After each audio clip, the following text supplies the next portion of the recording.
saja kepada kita semua. Adik kali ini bacaan dengan kasar juga bahasa dengan kewajiban harus. Yang saya hormati Bapak Kepala Sekolah SMP Negeri Panjelipo, Bapak Antonius Altianus SPD, beserta Dewan Guru yang sudah hadir pada pagi hari ini dalam kegiatan diseminasi aksi nyata budaya positif. Adapun susunan acara kegiatan kita pada pagi hari ini, yang pertama doa pembukaan oleh Ibu Juliana Haji Tukan. Kemudian kedua sambutan dari Kepala Sekolah SMP Negeri Panjelipo, Bapak Antonius Altianus SPD. Yang ketiga diseminasi aksi nyata budaya positif oleh Bapak Bertus Sesroni. Kemudian yang keempat doa penutup oleh Ibu Fetriwati SPD. Baik, kita akan masuk pada susunan acara yang pertama, yaitu doa pembukaan. Serahkan kepada Ibu Juliana Haji.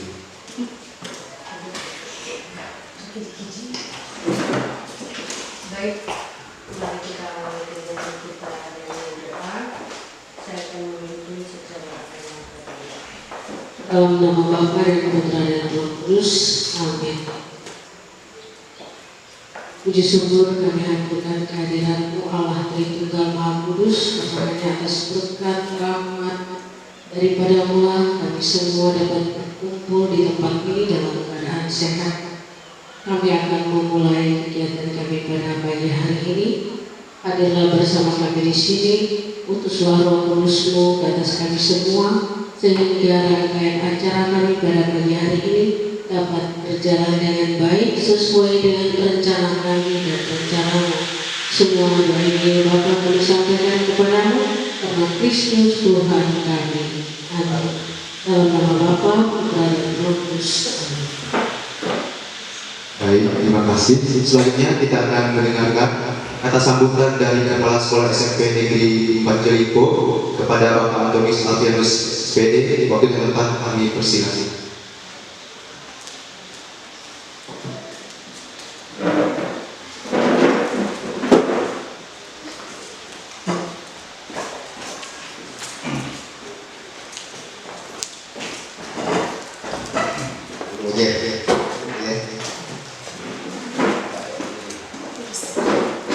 Baik, hadir kata video ucapan semoga bersingkat jubadah harus.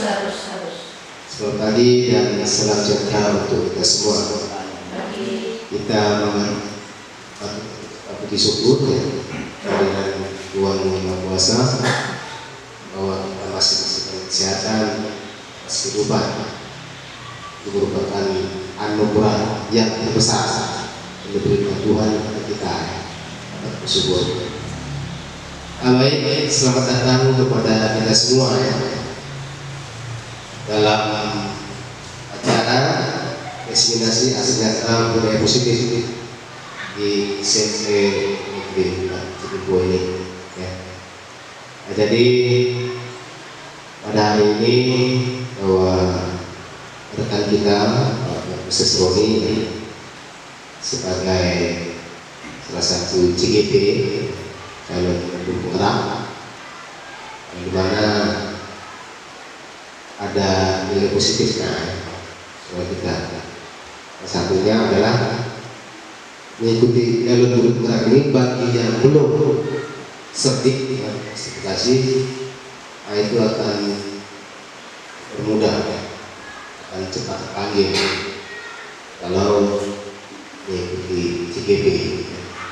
Kemudian selain itu juga ada nilai positif lain kalau yang mau menjadi kepala sekolah, prosedurnya juga lewat CGP.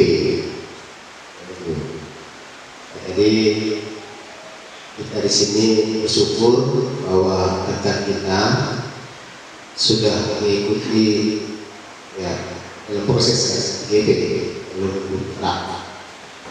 Maka dari itu yang lain juga punya animo ya, animo sama. Walaupun proses ini ya memakan waktu yang lumayan lama ya, 6 bulan ya, sekitar 6 bulan. Jadi tidak seperti yang dulu bahwa regulasi pemerintah ini malah berubah ya, bermacam cara ya untuk menambah wawasan daripada guru-guru yang ada di daerah kita, khususnya ya Kecamatan Glimpo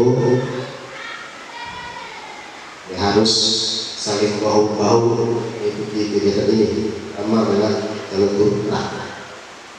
Baik. Jadi yang ingin saya sampaikan di sini adalah tentang disiplin positif, di mana disiplin positif ini dalam artinya adalah belajar, atau dalam bahasa Inggris learn, atau bahasa Inggrisnya. Jadi disiplin di sini adalah mengacu pada disiplin diri yang mewakili tanggung jawab terhadap apa yang dilakukan berdasarkan nilai-nilai yang diyakini. Kemudian juga merupakan salah satu cara penerapan disiplin yang bertujuan untuk menumbuhkan kesadaran serta memberdayakan peserta didik tanpa imbalan penghargaan, ancaman atau hukuman berupa reward. Makanya sebagai pendidik tujuan kita adalah menciptakan peserta didik yang memiliki disiplin diri, sehingga mereka berperilaku mengacu kepada nilai-nilai kewajiban universal dan memiliki motivasi intrinsik dalam perubahan perilaku yang lebih baik lagi. Kenapa? Ya, karena bagaimanapun intinya pendidikan ini tanpa disiplin ya sulit. Intinya disiplin dulu, baru yang lain itu bisa dilaksanakan. Kemudian yang kedua tentang keyakinan positif. Keyakinan positif ini dibentuk melalui ya berupa pernyataan universal, dibuat dalam pernyataan positif, kemudian sesuai dengan kondisi kelas dan sekolah sehingga mudah diterapkan. Kemudian semua warga sekolah atau warga kelas dilibatkan saat membuat keyakinan kelas. Jadi ini merupakan suatu proses dialog yang dilakukan oleh guru pendidik agar dapat menghasilkan siswa kita yang mandiri, siswa kita yang bertanggung jawab, itu yang diharapkan. Makanya di dalam pendidikan, kalau sudah disiplin, kita sudah punya nilai-nilai keyakinan diri antara siswa dengan guru, ada interaksi ya, untuk mewujudkan sesuatu yang diinginkan bersama, sehingga tadi pembelajaran yang lebih baik lagi ya. Baik, saya rasa itu saja yang saya dapat sampaikan.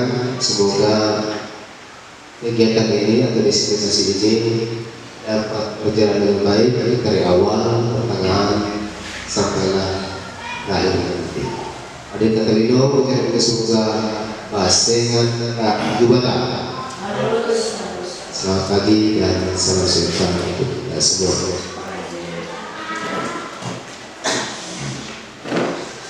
Baik, terima kasih kepada sambutan yang disampaikan oleh Bapak Kepala Sekolah.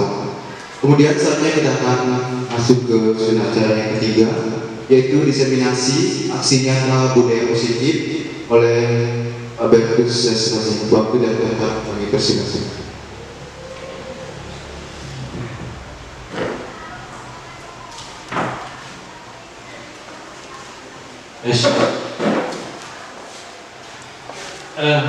Baik, hadirin kami semua kami Kak Saruga bersama Kak Ibata. Selamat pagi dan salam sejahtera untuk kita semua. Yang saya hormati Pak Esmata Pinto, Pak Alpianus SPD, beserta Bapak Ibu Iman Guru. Puji syukur pada kesempatan ini kita masih dapat berkumpul di tempat ini meskipun dalam suasana yang agak mundur sedikit ya Bapak Ibu ya. Jadi saya ucapkan terima kasih kepada Bapak Ibu yang telah bersedia hadir mengikuti kegiatan diseminasi hari ini. Semoga kegiatan kita bisa berjalan dengan lancar. Izin Pak, mau share presentasi.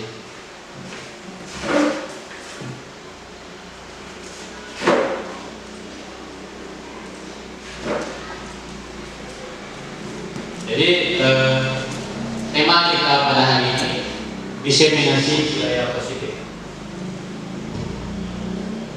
Diseminasi budaya positif di SMP Negeri Pak Lipo. Oke, jadi mungkin Bapak Ibu pernah mendengar kata budaya, ya. Budaya.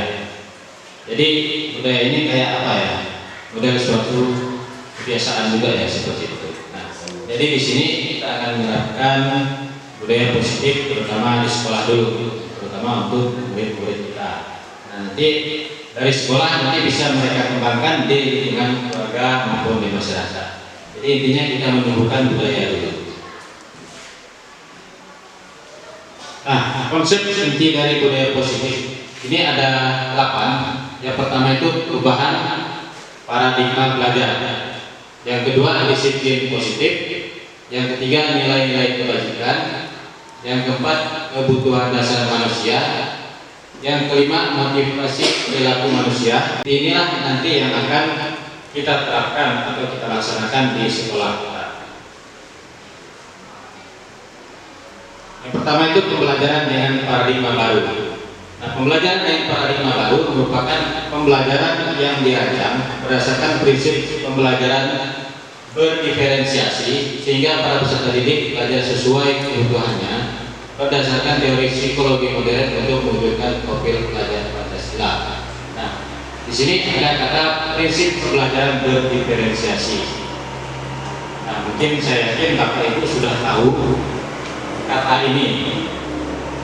Jadi berdiferensiasi, diferen berarti berbeda ya, berbeda. Jadi tujuannya di sini mengupayakan siswa, bagaimana siswa yang berbeda karakter itu kita harus memperlakukan mereka sesuai dengan kodratnya. Ya. Kemarin yang waktu kita PI 2 sudah disampaikan, kita sebagai guru itu menuntut, yang utamanya menuntut. Jadi kita diibaratkan sebagai petani, jadi sebagai pelayan siswa. Nah, bagaimana kita menuntut kodrat mereka? Nah, jadi tujuan dari ini, pembelajaran diferensiasi ini untuk mewujudkan profil pelajar Pancasila. Nah, ini sedang digalakkan pemerintah profil pelajar Pancasila ini melalui P5, ya. Proyek apa kemarin? Penguatan profil pelajar Pancasila P5. Nah, ini ada 6 dimensi dari profil pelajar Pancasila. Yang pertama, beriman bertakwa kepada Tuhan Yang Maha Esa dan berakhlak mulia. Yang pertama. Yang kedua adalah berkebinekaan global. Yang ketiga bergotong royong. Yang keempat kreatif. Yang kelima bernalar kritis. Yang keenam mandiri. Jadi diharapkan sekolah itu bisa menerapkan 6 dimensi. Jadi itu harapan dari pemerintah. Ya, makanya nanti prinsip pembelajaran itu berdiferensiasi. Jadi kita tidak bisa lagi menyamakan semua siswa. Jadi misalkan dalam satu kelas itu ada kalau SMP 32 maksimal. Jadi kita sebagai guru harus tahu, paham karakter, sifat dan kemampuan dari 32 orang ini. Jadi kita tidak bisa menyamaratakan mereka. Jadi pembelajaran dengan paradigma baru. Berikutnya, ini ada miskonsepsi tentang teori kontrol. Menurut Dr. William Fraser, jadi mis berarti ada kesalahan tentang teori kontrol. Yang pertama, ilusi guru mengontrol murid. Nah, di sini kita tidak, pada dasarnya kita tidak bisa memaksa jika murid tersebut tidak memilih untuk tidak melakukannya. Jadi di sini teori kontrol menyatakan bahwa semua perilaku memiliki tujuan, bahkan terhadap perilaku yang tidak disukai. Yang kedua, ilusi bahwa semua penguatan positif efektif dan bermanfaat. Jadi penguatan positif atau rujukan adalah untuk kontrol. Nah, di sini kemungkinan murid akan menyadari. Kemudian kadang ada juga biasa murid yang menolak rujukan kita. Ya. Jadi ini tergantung bagaimana pendapat atau guru berusaha terhadap murid tersebut. Yang ketiga, ilusi bahwa kritik dan membuat orang merasa bersalah dapat menguatkan karakter. Jadi di sini menggunakan kritik dan rasa bersalah untuk mengontrol murid menuju pada identitas gagal. Kadang sulit bagi guru untuk mengidentifikasi sedang melakukan perilaku ini, karena biasanya guru itu kan menggunakan suara halus untuk menyampaikan pesan negatif. Jadi pakai suara halus untuk menyampaikan pesan negatif, tidak kasar. Berikutnya, ilusi bahwa orang dewasa memiliki hak untuk memaksa, bahwa orang dewasa yang percaya bahwa mereka memiliki tanggung jawab untuk membuat murid-murid berbuat hal tertentu. Jadi ada 4 miskonsepsi, kesalahan tentang teori kontrol. Berikutnya ini mengubah paradigma, jadi paradigma baru ya, mengubah paradigma stimulus respon ke pendekatan teori kontrol. Nah, ini stimulus responnya. Yang pertama itu realitas, itu kebutuhan kita sama. Kemudian teori kontrolnya realitas dalam kurung kebutuhan kita berbeda. Jadi kayak kebalikannya seperti itu ya. Berikutnya semua orang melihat hal yang sama, setiap orang memiliki gambaran berbeda. Kita mencoba membawa orang agar berpandangan dengan kita. Kemudian kita berusaha memahami pandangan orang lain tentang dunia. Berikutnya perilaku buruk dilihat sebagai suatu kesalahan. Semua perilaku memiliki tujuan. Orang lain bisa mengontrol saya, hanya Anda yang bisa mengontrol diri Anda. Berikutnya, saya bisa mengontrol orang lain, Anda tidak bisa mengontrol orang lain. Pemaksaan ada pada saat rujukan gagal. Kolaborasi dan konsensus menciptakan pilihan-pilihan baru. Model berpikir menang atau kalah, model berpikir menang. Nah, jadi ini kebalikan ya, kebalikan antara stimulus respon dengan teori kontrol yang dibuat oleh Dr. William Glasser.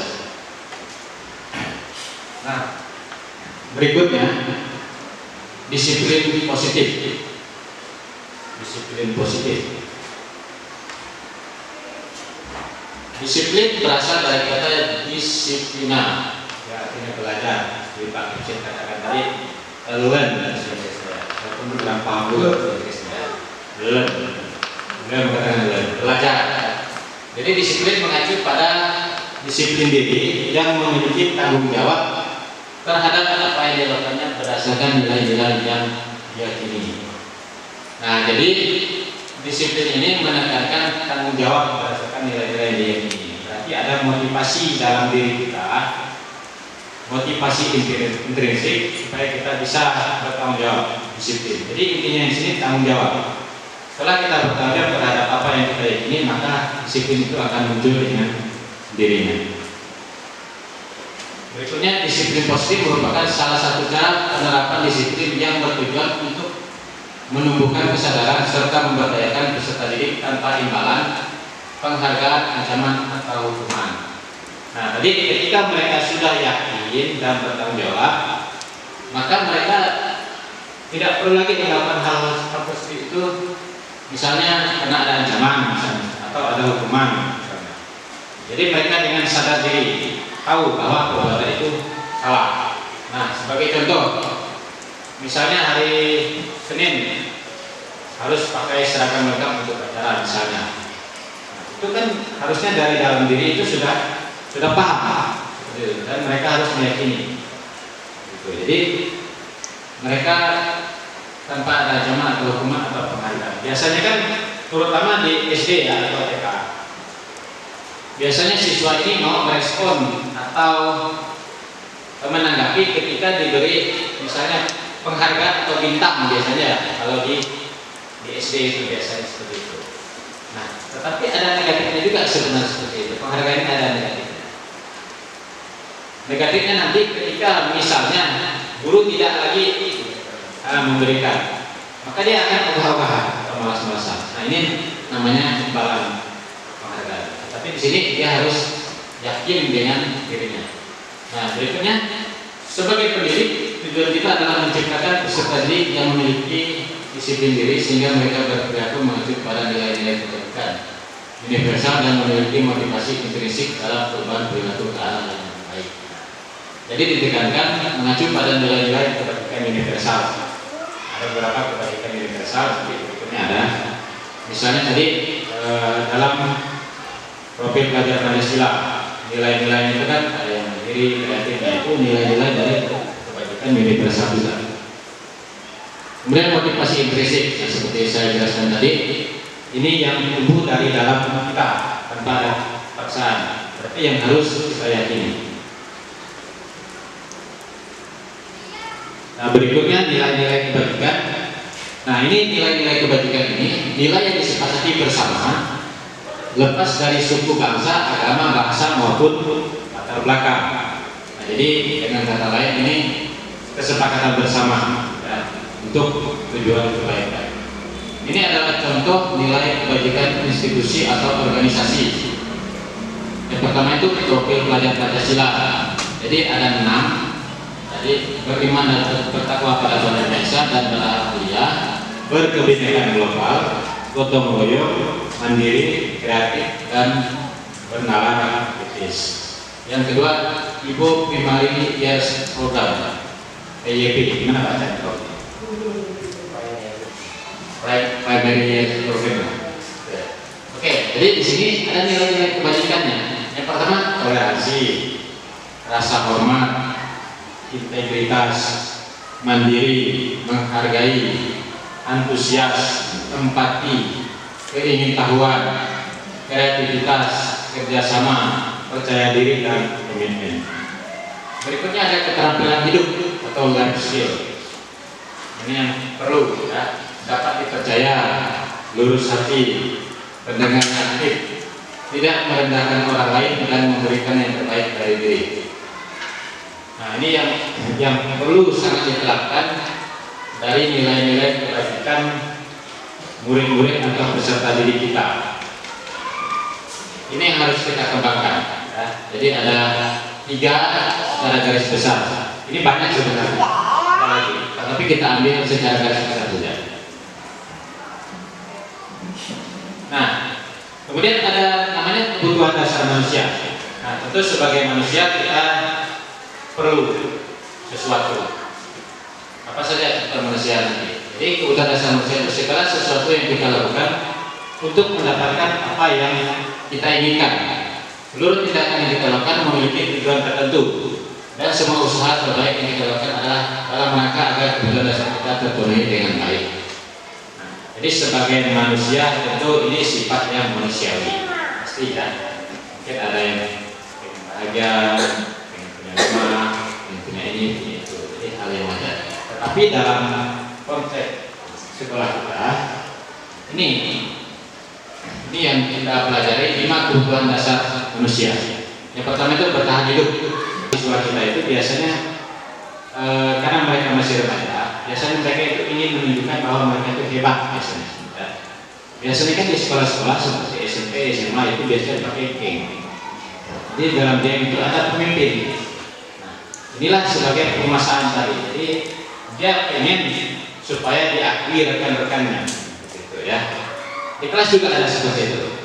Jadi sifat-sifat ini ada di murid-murid kita. Jadi bagaimana cara kita mengatasinya, gitu. Berikutnya kebebasan. Kebebasan. Jadi kita juga memiliki kebebasan. Ya. Yang pertama itu mandiri, memiliki pilihan, mencoba hal baru, mampu mengendalikan arah dirinya. Nah, ini agak sulit biasanya yang mampu mengendalikan arah dirinya, ya. Karena berkaitan dengan kontrol emosi ya. Ini yang sulit sekali. Apalagi kita bertemu dengan siswa-siswa yang ya lumayan lah, kadang membuat emosi juga. Tapi ini perlu kita kontrol kita ya. Kemudian memiliki pilihan. Jadi kita semua memiliki pilihan. Tidak mungkin kan Bapak Ibu mau ditekan misalnya, tidak mungkin. Misalnya Bapak Ibu pengen begini, Ya, intinya itu positif seperti itu. Yang terakhir dari 5 kebutuhan dasar manusia itu kesenangan. Nah, happy. Jadi semua kita pengen relax, happy. Tidak ada yang pengen sedih terus. Tidak ada. Nah, jadi main, humor, antusiasme, tertawa. Oke, jadi 5 dasar kebutuhan manusia. Berikutnya 3 motivasi perilaku manusia. Yang pertama itu untuk menghindari ketidaknyamanan. Yang kedua untuk mendapatkan imbalan atau penghargaan dari orang lain. Yang ketiga untuk menjadi orang yang mereka inginkan dan menghargai diri sendiri dengan nilai-nilai yang mereka percaya. Nah, ini 3 motivasi perilaku manusia secara umum. Entah itu kita sebagai pendidik atau sebagai masyarakat dan murid-murid kita sebagai pelajar. Jadi tentu biasanya, misalnya ada bisa contohkan yang pertama ini untuk menghindari ketidaknyamanan. Kira-kira bagaimana ini? Seperti apa? Ibarat kata ini terpaksa biasanya, ya. Nah misalnya, mohon maaf ya Pak Ecek ya. Ecek nyuruh kita ikut kegiatan bisa di Ngabang, tapi hati ini tidak mood. Tapi karena tidak nyaman tadi, ya paksa kita harus ikut meskipun tidak kesulitan, ya seperti itu. Untuk menghindari ketidaknyamanan. Kemudian untuk mendapatkan imbalan atau penghargaan dari orang lain. Jadi dia orang atau murid kita, dia tidak akan seperti yang saya katakan, dia tidak akan misalnya memberi tanggapan atau maju kalau tidak diberi imbalan atau penghargaan. Nah, terutama anak SD ya, anak SD SMP juga biasanya. Jadi biasanya guru misalnya pelajaran mereka suruh maju, tak ada yang maju. Tetapi ketika diiming-imingi anak-anak misalnya, siapa yang mau maju nanti ibu kasih permen misalnya. Nah berebut kan tuh, pasti berebut maju meskipun salah jawabannya, asalkan mendapat permen. Nah, itu ya. Tetapi dapatnya apa? Ketika kita tidak memberi penghargaan atau imbalan, maka mereka cenderung akan ogah-ogahan, acuh-acuh. Meskipun kadang pandai, tapi mereka malas karena tidak ada penghargaan. Jadi penghargaan ini bisa menjadi negatif. Ya. Positif bisa, tapi kalau kita tidak bisa mengontrol maka akan menjadi negatif. Kemudian untuk menjadi orang yang mereka inginkan dan menghargai diri sendiri dengan nilai-nilai yang mereka percaya. Orang yang seperti yang ketiga ini, jadi dia sudah bertanggung jawab dan meyakini dengan apa yang dilakukannya. Jadi dia percaya dengan apa yang dilakukannya. Nah, motivasi yang ketiga ini namanya motivasi intrinsik. Motivasi intrinsik berarti motivasi dari dalam diri kita. Jadi dari dalam hati kita tanpa ada paksaan tadi ya. Jadi misalkan disuruh begini, ya berangkat, tidak ada yang ngomel-ngomel ya, itu. Begitu juga siswa, misalnya siapa yang bisa menjawab? Nah tentu berebut kan kalau mereka sadar bahwa tujuan dari belajar itu apa, itu. Jadi tidak mengharapkan imbalan atau untuk menghindari ketidaknyamanan. Nah, yang nomor 1, nomor 2 tadi itu namanya motivasi intrinsik. Ekstrinsik. X berarti dari luar, karena ada sesuatu hal maka mereka mau melakukan hal tersebut. Nah, seperti saya katakan tadi, misalnya mendapatkan imbalan tadi harus dikasih iming-iming dulu, baru siswa mau bergerak. Kalau tidak ada ya itu tadi malas-malasan. Oke. Jadi bisa pahami ya Pak ya. Jadi ini tidak bisa kita pungkiri. Saya sendiri juga kadang mengalami 3 hal ini. Kadang-kadang manusiawi ya. Berikutnya hukuman, konsekuensi dan restitusi. Ada 3. Yang pertama hukuman.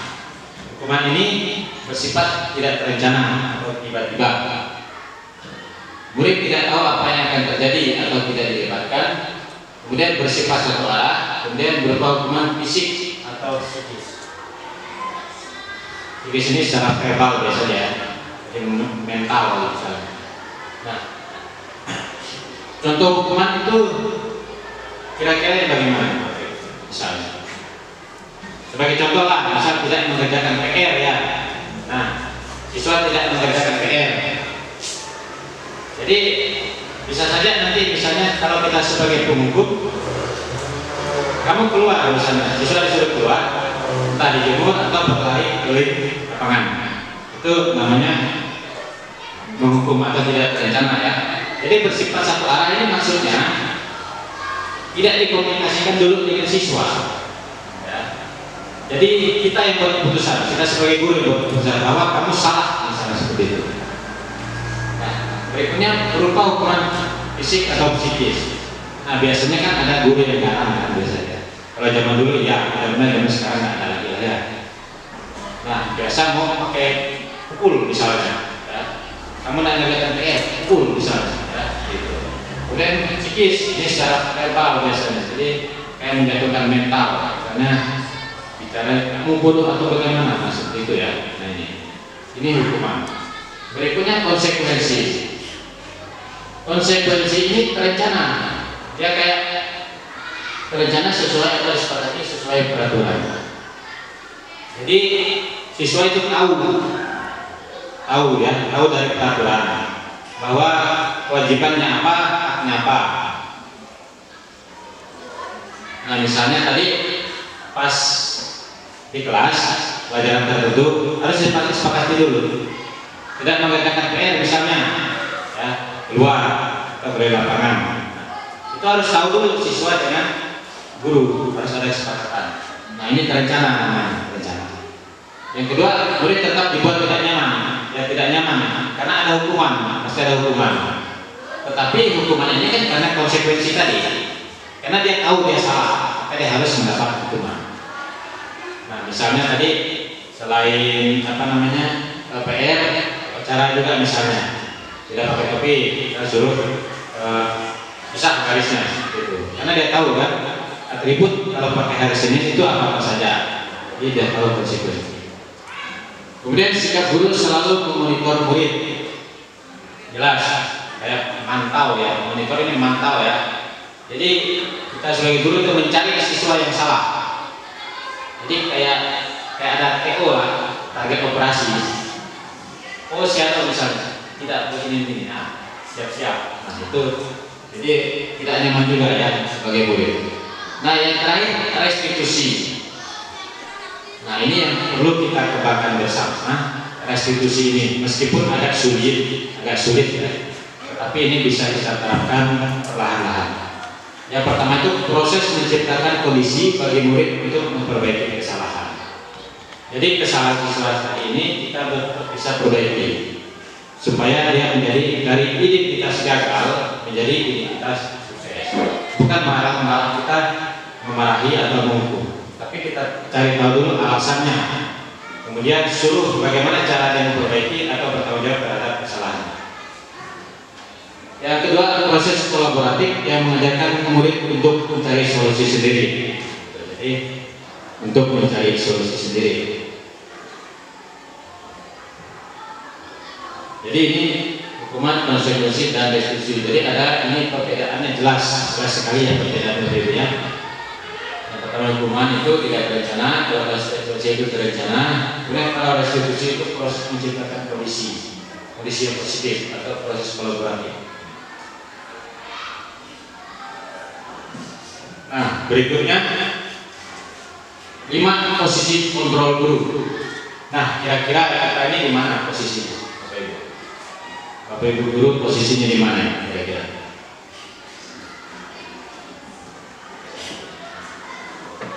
Saya pikir kita sebagai guru dari kelima ini semuanya sudah pernah, tetapi memang kita tidak menyadari, ya, kita tidak menyadari karena kita belum ini ya, termasuk saya sendiri. Awalnya saya juga tidak paham. Ternyata ada posisi kontrol guru. Ini yang pertama ini penghukum, ya. Kemudian yang kedua pembuat merasa bersalah, yang ketiga teman, yang keempat pemantau, yang kelima manajer. Jadi ada 5 posisi kita sebagai guru. Ini yang perlu kita kita pahami bersama. Bagaimana nanti kita mengkondisikan siswa sesuai dengan posisi kita sebagai guru. Nah, ini dulu. Penghukum dulu. Penghukum ini tadi bagaimana kira-kira? Jadi intinya kalau sebagai penghukum, siswa itu pasti salah, gitu ya. Nah, itu pasti salah kalau kita sebagai penghukum. Jadi kita tidak mau tahu siswa melakukan kesalahan. Ya, kita tidak mau tahu. Itu penghukum. Yang kedua, pembuat merasa bersalah. Nah, biasanya ada pendekatan secara lembut, biasa menggunakan kata-kata halus atau kayak memohon lah, lembut gitu. Ini membuat merasa bersalah. Kemudian teman, nah, teman ya kayak seperti sebayanya, ya. Misalnya, ayo dong, tentu bapak, misalnya seperti itu. Kata-kata itu kayak dengan teman sendiri, gitu. Tetapi dengan bahasa yang halus. Kemudian pemantau. Ini kita memonitor. Jadi pemantau tadi sesuai dengan aturan. Nah, misalnya siswa salah, tentu ada konsekuensi atau aturan yang dilanggar. Nah, jadi posisi kita itu pemantau. Jadi pemantau itu mengikuti aturan yang ada di sekolah. Jadi kita nanti melihat mana siswa yang melanggar atau tidak. Jadi pemantau seperti itu. Kemudian manajer. Nah, manajer tadi ini kita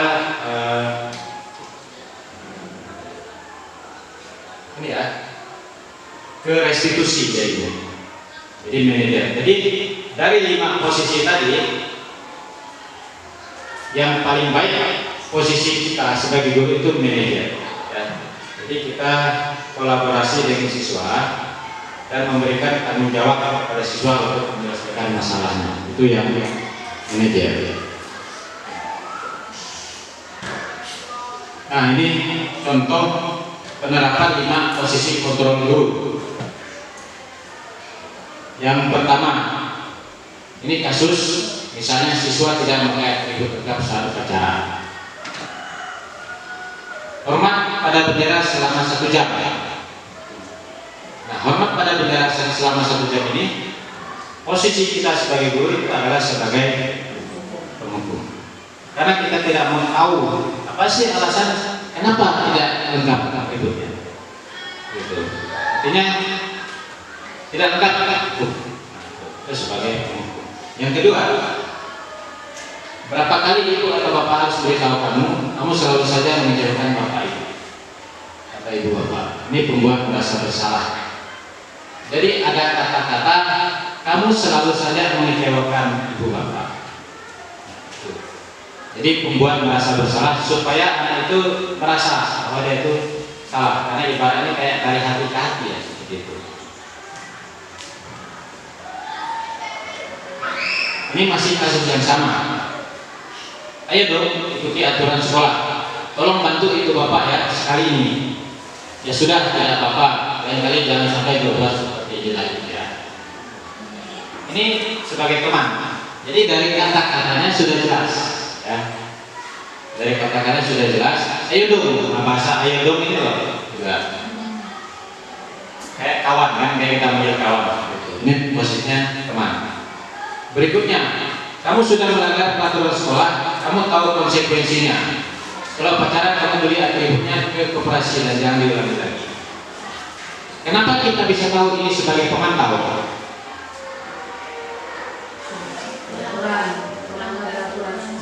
Ya, karena ada peraturan kemudian ada konsekuensinya. Berarti murid sudah tahu kan? Guru juga sudah tahu. Gitu. Jadi ini sebagai pemantau. Yang berikutnya, siswa tidak memakai atribut lengkap saat upacara bendera.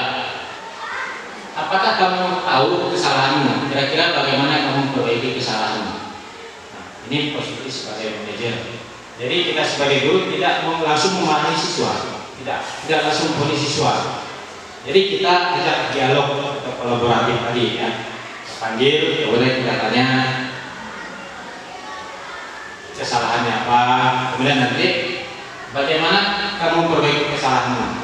Kalau ada bahasa bagaimana kamu perbaiki kesalahanmu, berarti dia harus bertanggung jawab dengan nilai-nilai yang sudah dia punya. Jadi dari 5 posisi kontrol guru yang paling baik itu adalah manajer. Saya pun juga baru tahu rupanya kita sebagai guru itu bisa jadi manajer, bukan manajer PT tadi ya. Manajer di kelas kita masing-masing. Ya, gitu. Jadi kira-kira dari ini bisa kita pahami bersama. Nah, ini posisi kontrol apakah aku? Saya kecewa sekali dengan kamu. Kira-kira gimana Pak? Ini kita dari yang kelima tadi, kita masuk yang mana kira-kira kalau ini? Buat merasa bersalah ya. Coba kita cek, betul nggak ya?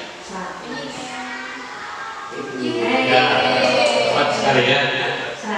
100. Membuat merasa bersalah. Berarti Bapak Ibu serius ya? Tidak mengantuk.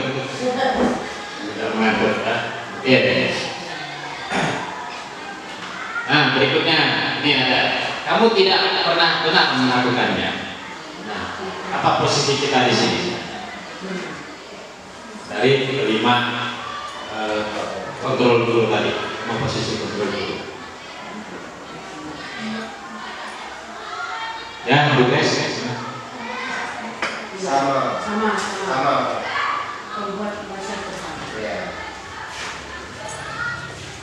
Membuat merasa bersalah. Ini Bu Grace. Pak Budi gimana Pak Budi? Sama juga. Peram. Satu.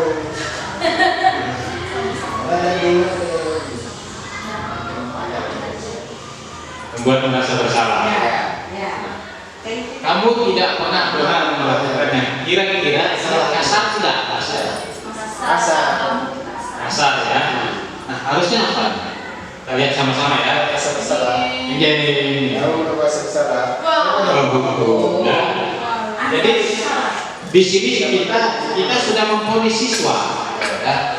Kita sudah memponis siswa. Ya. Jadi katanya kasar di sini. Jadi kita memponis siswa. Kamu tidak pernah benar melakukannya. Berarti kita tidak mau tahu alasan siswa itu apa. Ya. Jadi di sini posisinya sebagai penghukum. Nah, berikutnya apa rencanamu untuk menyelesaikan masalah ini? Manajer. Gampang ya manajer ya. Nah, manajer. Oke.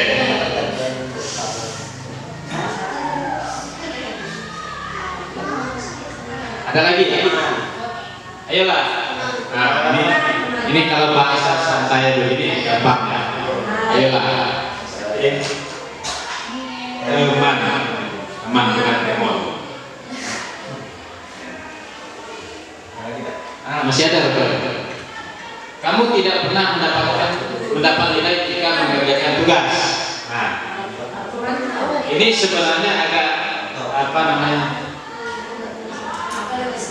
agak sulit membedakan ini. Apa ini? Kamu tidak pernah mendapat nilai jika tidak mengerjakan tugas. Berarti berhubungan dengan PR kan? Nah, biasanya Bapak Ibu kalau dengan PR itu bagaimana dengan murid-muridnya? Nah, ingat tadi hukuman, konsekuensi atau restitusi. Coba kita hubungkan ke sini, dia masuknya kemana? Kamu tidak pernah mendapat nilai jika tidak mengerjakan tugas. Berarti kalau dia ada mengerjakan tugas, berarti ada nilai ya? Kalau ada konsekuensi, berarti dia sebenarnya apa sih? Oke. Pemantau. Dia satu saja ya. Satu. Memantau. Nah, mantap. Jadi kalau ada kata-kata jika tidak mengerjakan tugas berarti tidak mendapat nilai. Berarti ini ada kesepakatan di awal ya, antara guru dengan murid. Gitu. Ada lagi nggak ya? Nah, ya. Oke, berikutnya kita lanjut ke materi keyakinan kelas. Keyakinan kelas.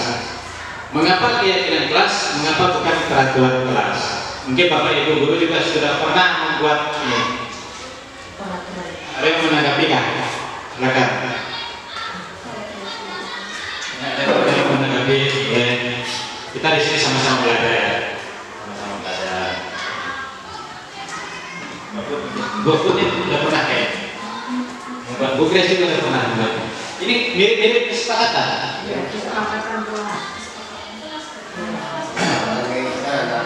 Siswa peraturan kita sebenarnya tidak sekolah. Beda masuk. Kalau keyakinan kelas itu kerja sama guru kayak kelas. Halo, silakan. Baik, saya coba tanya mengapa keyakinan kelas, mengapa bukan peraturan kelas? Mungkin kalau melihat dari kata-katanya, merujuk dari kata keyakinan, ini diminta siswa itu melakukan dengan keikhlasan tanpa harus ada paksaan dari siswa dalam kelas tersebut. Jadi dia melakukan ini dengan hati tanpa ada unsur paksaan dari guru yang ada di kelas tersebut. Mungkin seperti itu. Karena kalau peraturan ini kan semua seperti ya tertekan untuk melakukannya. Mungkin seperti itu. Oke, baik, terima kasih Bu. Jadi betul ya, memaksa, ya, itu peraturan. Jadi hanya satu orang saja yang terlibat, satu arah maksudnya, satu arah saja yang terlibat. Ya. Nah, dari biasanya di dalam kelas itu ada namanya peraturan kelas. Dan dari peraturan kelas ini dapatkan kesepakatan, ya. Dari kesepakatan maka kita membuat keyakinan. Nah, seperti Pak Budi sampaikan tadi, keyakinan kelas ini harus dari dalam diri kita. Jadi murid harus sadar apa yang mereka perbuat, apa yang mereka yakini. Nah, jadi keyakinan kelas ini bentuk tanggung jawab atau kemandirian dari siswa. Tidak perlu lagi kita atur-atur kalau keyakinan. Jadi mereka sudah sadar.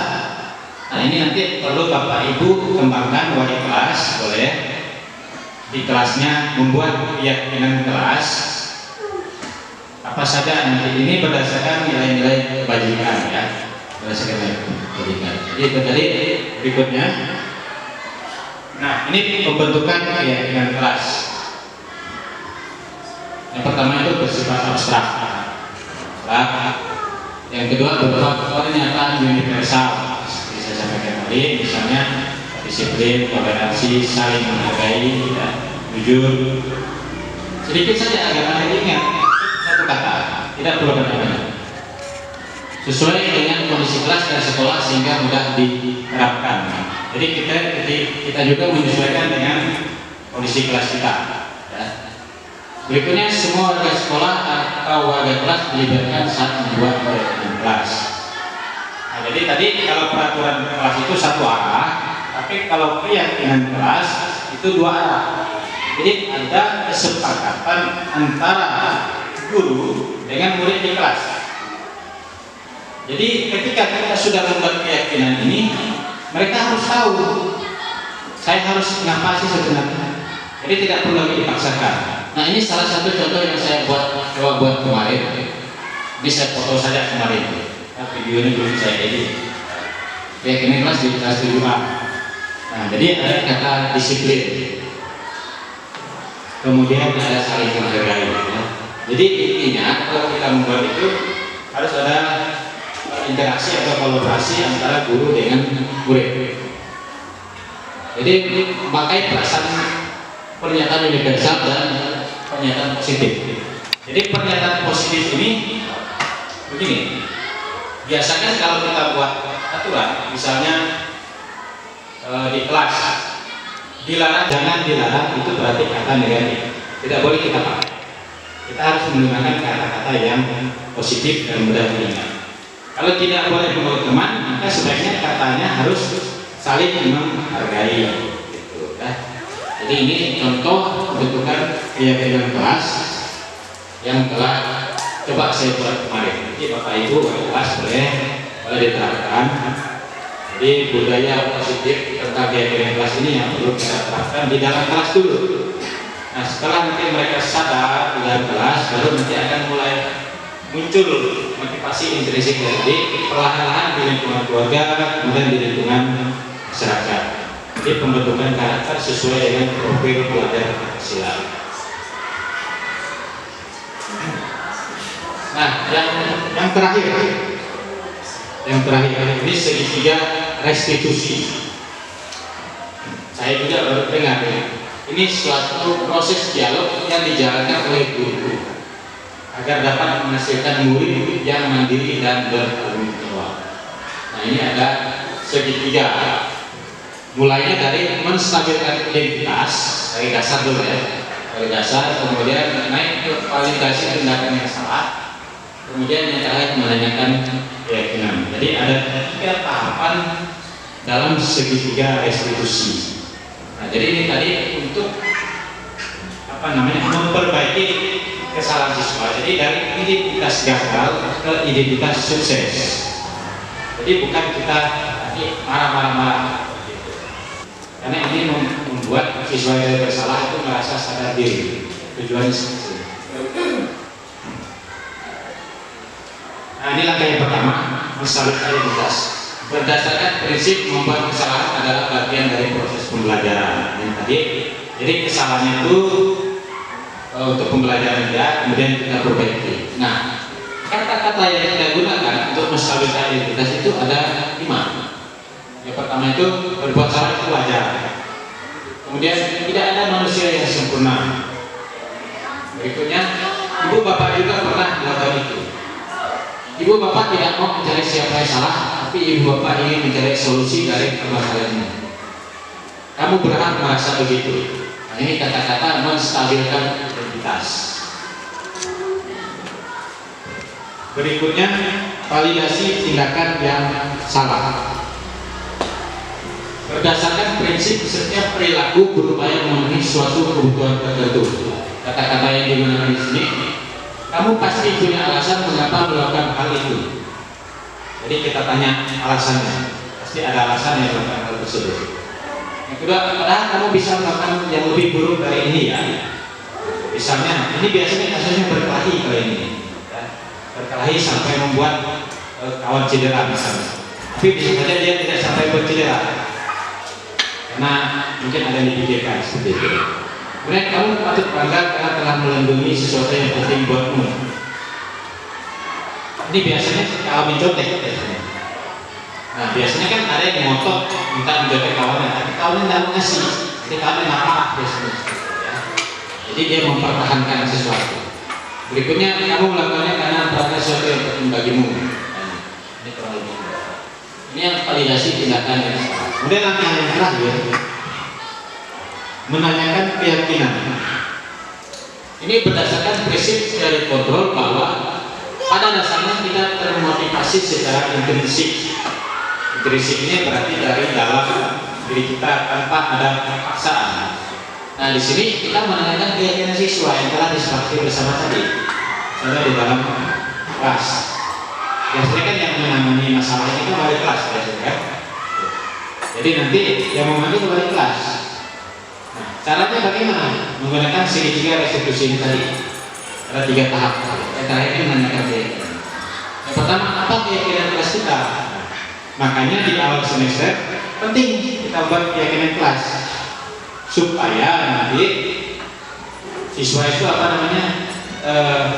tahu apa yang telah disepakati bersama atau diyakini mereka. Yang kedua, nilai-nilai apa yang telah disepakati bersama. Nah, tanya lagi nilai-nilai kemarin yang telah disepakati bersama. Dia berbuat salah apa?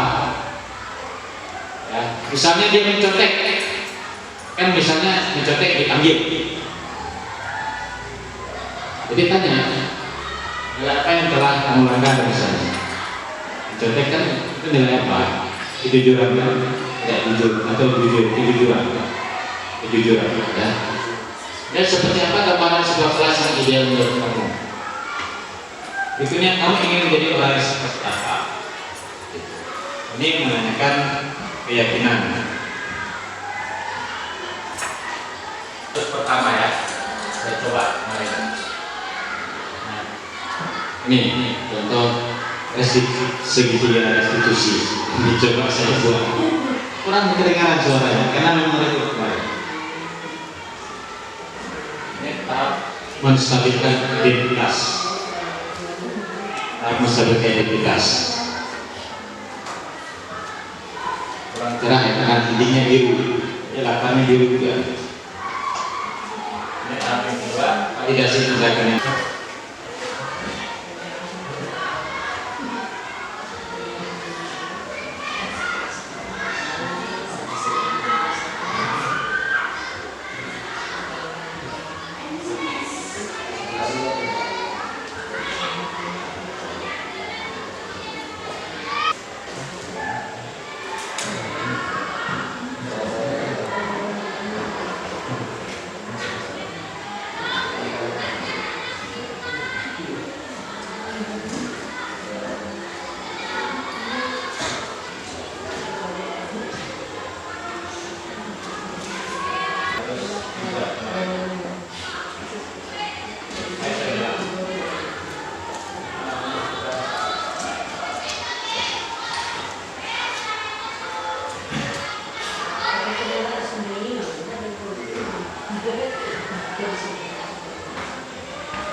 Ini karena udah kemarin jadi suara saya dengar. Video itu dimasukkan ke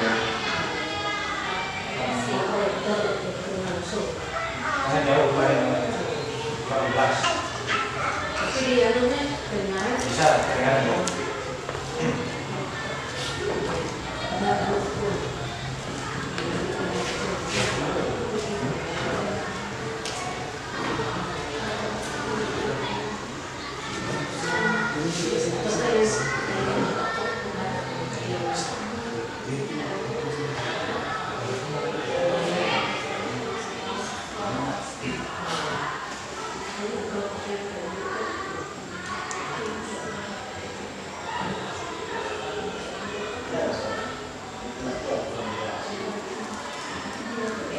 Kalau di laptop sih kedengaran.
Tadi kita sudah sama-sama mendengarkan tahapan atau menyaksikan tahapan dari segitiga restitusi yang coba saya buat. Ada 2 kasus.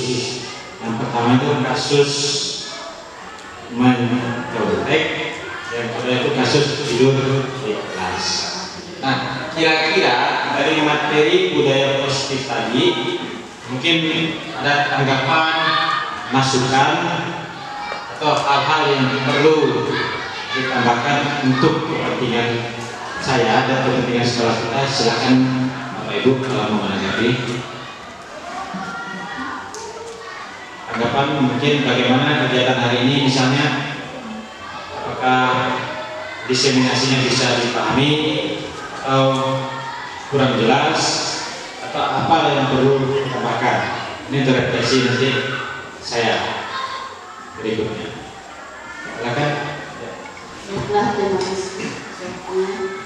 Tanggapan dari saya awal sampai pertengahan dan akhir bagus. Seperti dosen saya lihat, kali ini mahasiswa ya bagus. Semangatnya Pak Roni biar bisa lulus dengan baik. Itu saja tanggapan dari saya. Terima kasih Bu Menteri. Jadi malu saya dibilang dosen. Ya, mudah-mudahan kegiatan kita bisa berjalan sampai akhir ya. Mungkin ada lagi. Silakan Bu Yudi. Baik, kalau dari saya intinya sama sih, kelas disertai contoh dan segala macamnya. Awalnya agak bingung, ketika dijelaskan ya jadi mengerti, paham dengan baik. Dan ya kita ini sudah menjadi guru, tapi kadang-kadang kita selalu lupa dengan tugas kita. Sehingga dengan kegiatan seperti ini kayak belajar sambil refleksi mengingat kembali. Jadi ya, terima kasih banyak Pak Roni. Pak Roni mengikuti kegiatan ini bukan hanya untuk Pak Roni sendiri, tetapi untuk kami semua juga. Sekali lagi terima kasih. Baik, terima kasih. Kalau dari saya, karena dari awal pertengahan sampai akhir ini bagus sekali, menambah motivasi untuk kita ya, buat Budi yang mau ikut CDP juga. Dan yang ini kurangnya aja, personil aja juga. Pertama kemarin kita berlima juga, dan hari ini kita berlima juga itu juga. Terima kasih. Baik, kalau dari saya sendiri ini selain mendapatkan ilmu baru, juga dari motivasi untuk diri sendiri Pak. Terima kasih ilmunya untuk hari ini hari kedua saya mengikuti kegiatan bersama dengan Pak Roni. Jadi sangat banyak yang dipikirkan dari awal seperti kata Bu Yulis, awalnya jadi bingung, tapi masuk ke dalam sampai lupa, ternyata udah sampai di penutup, ternyata asik. Ya. Baik, kalau dari saya sangat berterima kasih Pak atas pendalaman materi ini. Sebelumnya saya juga sudah pernah mendengar tentang segitiga restitusi ini, karena kebetulan saya juga ikut TGP. Jadi saya melihat bagaimana penanganan guru ketika melakukan segitiga restitusi ini. Mungkin bagi guru juga jarang melakukan yang namanya segitiga restitusi ini. Tapi karena sudah dipaparkan kepada kita, oh ini ternyata bagus, baik. Harusnya seperti inilah kita ketika mendapati kasus dari anak. Seorang guru menangani masalah yang ada di dalam kelas. Terima kasih Pak untuk ilmunya hari ini. Luar biasa ya hari ini. Jadi saya sebagai ketua tiga yang melihat saya sebulan kaget ya, karena tadi ada saudara baru tadi tentang apa, tidak boleh, oh jangan, dilarang. Lalu ada kata-kata yang memang ya kayak lonceng, terus diganti dengan kata jujur, luar biasa. Saya kaget. Selama ini kita boleh nyuntik ya,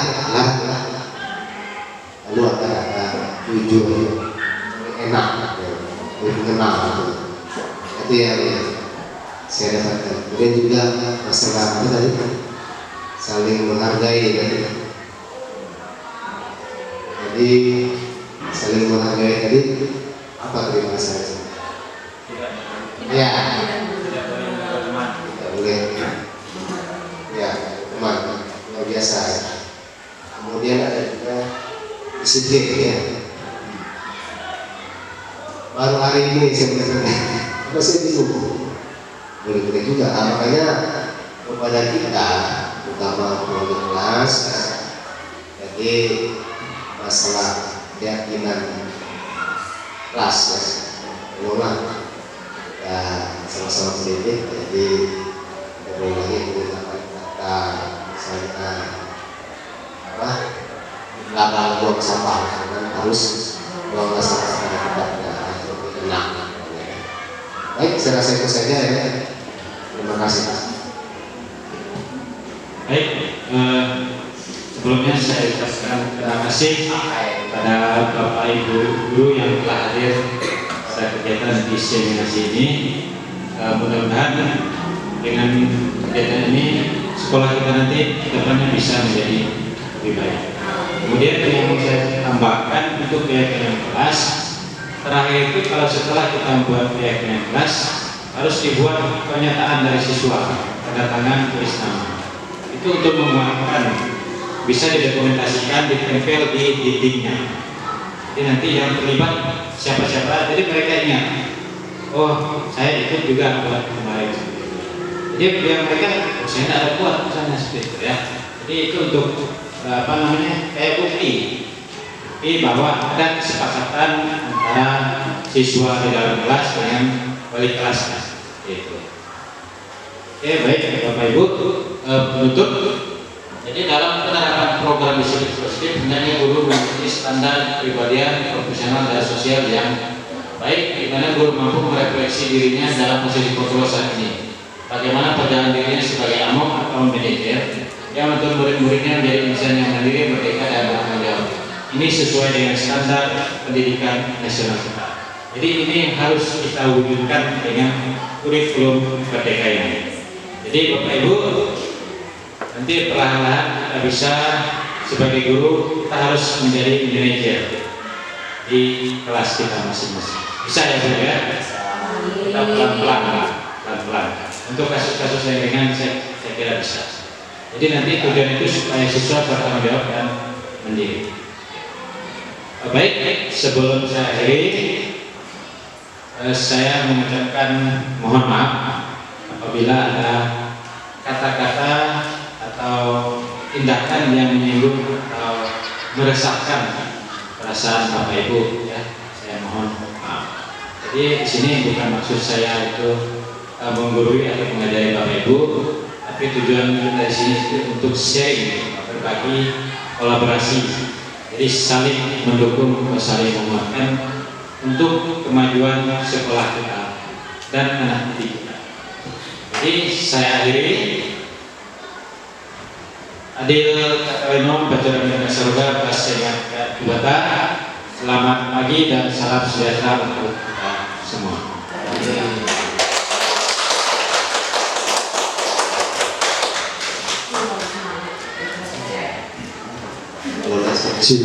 Baik, terima kasih kepada Bapak Bertus Roni yang sudah menyampaikan materi mengenai diseminasi aksi nyata budaya positif yang begitu luar biasa untuk kita semua. Dan itu doa penutup saya serahkan pada Ibu Menteri Wanita Pertanian.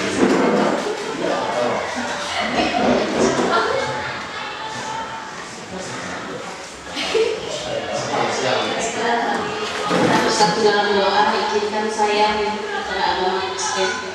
Berdoa dimulai. Tuhan Allah Bapa yang berkata dalam kerajaan surga, kami mengucap syukur dan berterima kasih buat kasih setia dan penyertaan-Mu sehingga pada hari ini kami telah melaksanakan kegiatan dengan baik. Doa juga buat Kak Romi yang sebagai peserta JGP, semoga berjalan dengan baik, beri kesehatan dan dikatakan lulus dengan baik. Hanya ini yang dapat kami sampaikan, ucap syukur dan berterima kasih. Amin. Adil Katalino Jeranian Kak Saruga Basengan Kajiban.